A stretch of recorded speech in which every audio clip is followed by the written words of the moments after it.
Greetings, brethren. It is I, the donkey, back with German Beer Week, where I'll show you different kinds of German beer and talk about all the history and tradition that goes into making all these different kinds of beer and why they might be different from kinds that you know, or why there might be small distinctions between them that are interesting.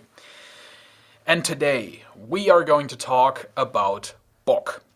Now, Bock beer is a beer that has a very, very long tradition, and it started mostly with different groups of monks in the 17th century, where I think specifically it started with the Paulaner monks that came to Bavaria from Italy, and they were having a very, very hard time getting their diet right during the fasting months, because usually those kind of monks, they would only eat a liquid diet during those months, right? So only soups, really, or alcohol. But since they came from Italy, they were used to a very different diet, very in the 17th century, probably not as tomato-y based. I'm not entirely sure on that, but still, very different kinds of foods. And they didn't quite gel with the foods that were available in Bavaria, because that is an entirely different climate. And so they started playing around with beer brewing processes that would result in higher calorie beer, because obviously you don't want to starve, so any kind of calories would be appreciated. And so what they came up with is Bock beer. Bock beer is, as you can see here, I have the local again. This is from the Odenwald, Schmucker, the Schmucker brewery. They make all sorts of beer that is more or less popular in the region. I am a big fan of Schmucker. It is probably it depends on the kind, I would say, but I think their Pilsner is my favorite Pilsner of the local region. So I have two Bocks actually to show you. I have this Rosé Bock, and I have this, this Doppelbock. So what's the difference between Bock and Doppelbock? Well, it's the kind of brewing process that's used and generally also impacts the alcohol volume, because this beer starts at 6.5%.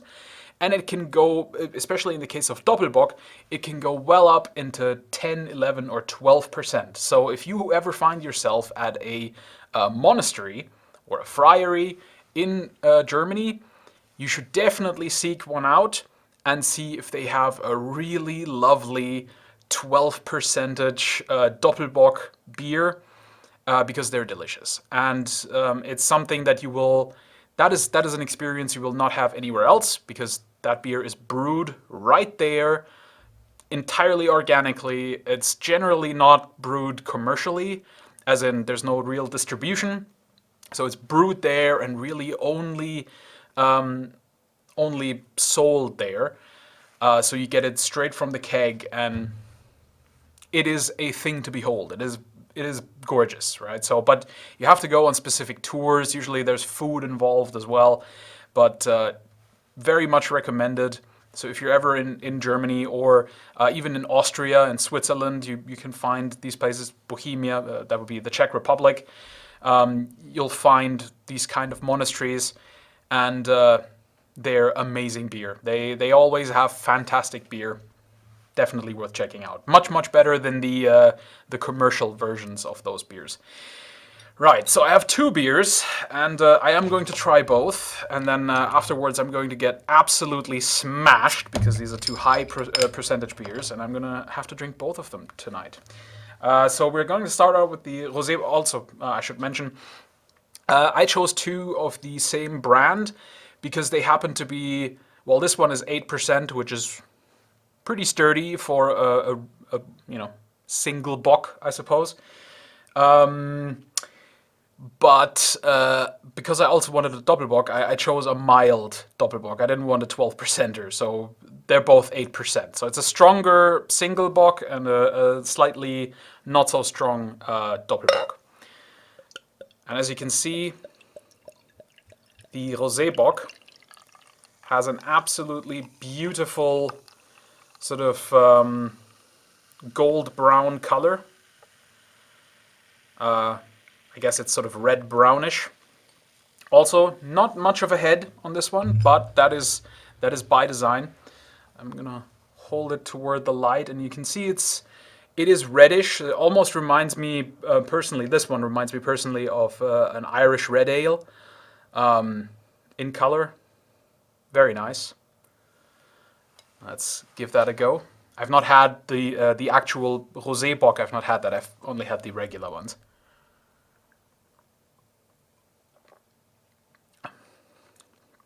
Oh, that is beautiful. Oh, that is really nice. Oh my. So taste-wise, bock beers generally, as you can see, there's already no head anymore. And I guess I could have poured it with more of a head, but they're not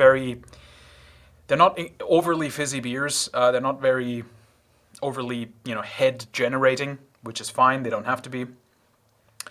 But flavor-wise, they are so interesting, and I really like bock a lot. It's when I don't drink pale lagers, bock is definitely my other favorite. I especially love the winter bocks that come sort of toward Christmas, because to me they just feel incredibly Christmassy.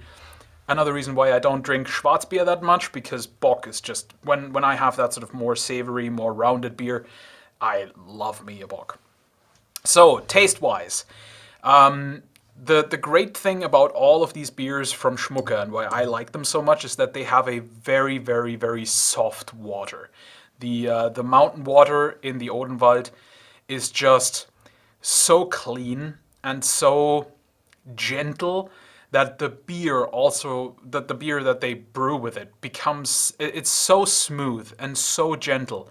There's nothing annoying or harsh to it. It's just it's like a cold, well, I was gonna say a cold blanket, but that that doesn't actually sound that comfy.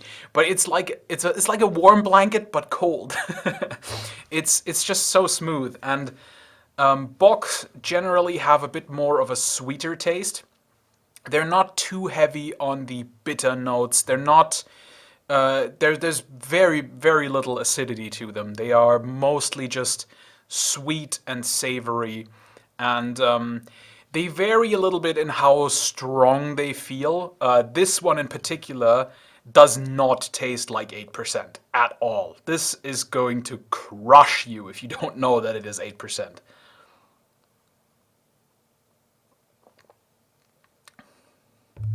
Oh, it's so nice. Oh, this is going to become one of my favorites, I can tell. So it's very savory. There are some bitter notes, sort of, in the aftertaste, and I'm sure similar to what I said yesterday about the Kölsch. If you drank a lot of it, you would probably get that sort of petroleum-esque response where it becomes kind of acrid a little bit. But that's okay, because this is not a chugging beer. This is not a drinking beer. This is definitely I've had a hard day and I just want to have a lovely time kind of beer. That's what this is. You're going to have one of these and you're going to be so incredibly happy with it. It's just so nice. Like I've not had this particular one before, this Rosé Bock, and it does taste different from the regular Bock beer. The regular Bock beer from this brand specifically, and generally regular Bock beers, are often a lot more. They have a bit more of a smoky note to them because they often use darker roasts as well for their malt. But this in particular is so just nice and gentle and sweet. It's fantastic. I mean, I am smitten with this.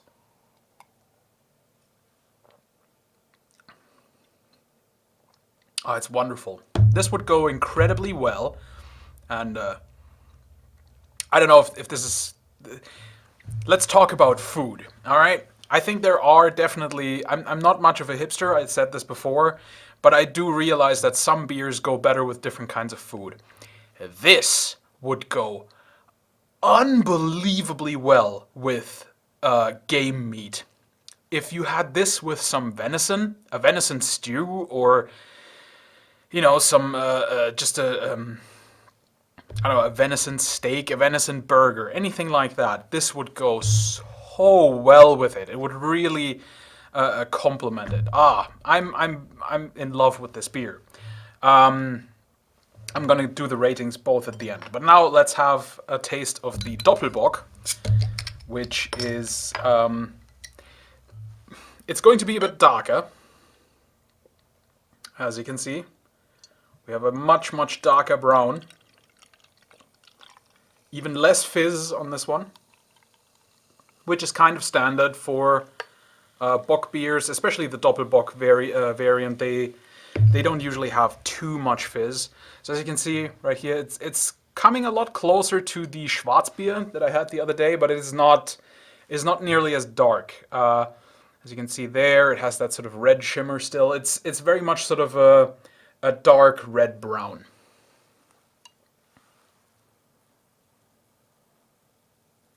The thing with these Bock beers is they have a lot less smell. I know that some people really dislike lagers because they have such a strong smell, and it's mostly the hoppiness that's sort of creating those fumes, and you don't really have that much with Bock beers.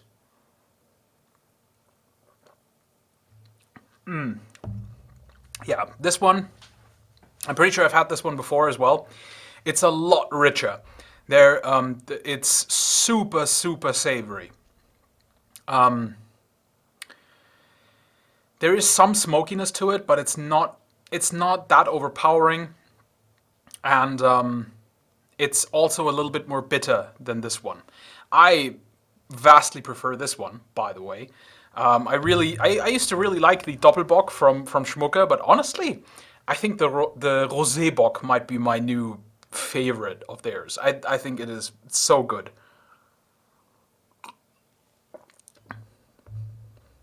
Yeah, the Doppelbock, much like this one, like the other one as well, is definitely a beer that you only want one of them, and you want to enjoy it. You want to just savor it and just really get the most out of the incredible flavor that's in it.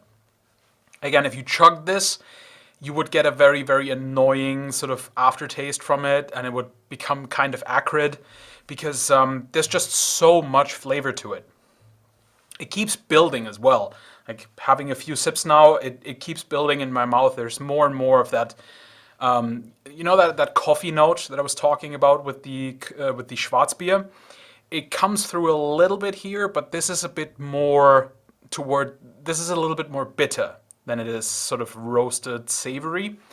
So it's not going to be for everybody, of course, because it is a strong beer for one. This is a significant amount of alcohol. If you think about your average sort of American lager, they usually come in at 4.5 to 4.8%, around there. This is almost twice as much alcohol, right? So for every bottle of this you drink, you could have 2 bottles of, and in this case this is half a quart, so 500 milliliters. You could have 2 large bottles of whatever American swill you're having. Yeah, but it's lovely. If you're ever in Germany, I would definitely, especially if you're here in the winter. I don't know, most people probably don't really venture to Germany in the winter because it's cold, usually. But if you're here in the winter, I would absolutely recommend that you have yourself a Bock or a Doppelbock, because these beers are they are a warming blanket, because I can already feel the sort of heat rising up, from just having a few sips of each of these beers. Look at how much I have left. But they just put a really nice glow in your cheeks, which you can also see the guy on the picture. He also has a very lovely glow on his chubby cheeks. much like myself. And yeah, they are just very nice beers when it's really cold outside. And oh my god, this video is actually getting really long, so I should wrap it up. So what am I going to rate these? I'm going to start with this one because I've had this before, and I would give this a 7 out of 10. I don't think it is the best Doppelbock. I usually mostly drink this because it's the regional one. It's the best one in the region for sure, and I do like to support local whenever possible. But I think there are better Doppelbock beers out there. However, this one is an absolute surprise to me, and I'm going to give this I almost said a 9 out of 10, but I'm going to stick with an 8.5 out of 10. It's really good, and I am fascinated with this beer. I'm going to again, it's summer right now, so it's not really the time of year for this kind of thing. But as soon as it cools down, I'm probably gonna get a whole crate of these and have them over the winter because they're just so good. I'm very much infatuated with this beer. So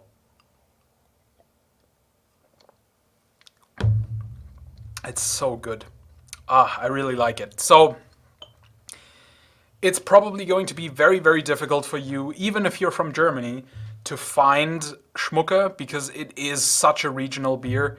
And, you know, beers that are brewed in mountain ranges, in villages, are usually even more local than other beers.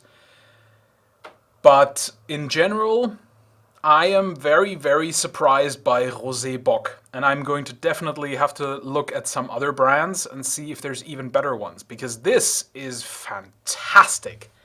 I love it. This is really good. So this just entered my top 20 for sure. I don't know. I would have to, like, you know, really think about if this is top 10 worthy, but it's easily top 20. So yeah. Really good, strong beers for strong men and cold nights, and yeah, just lovely. So thank you very much for watching. I hope you'll have a wonderful evening, and please join me again on another day for another beer. We still have a few to go in German Beer Week, but then afterwards we'll get back to just figuring out the beers of the world.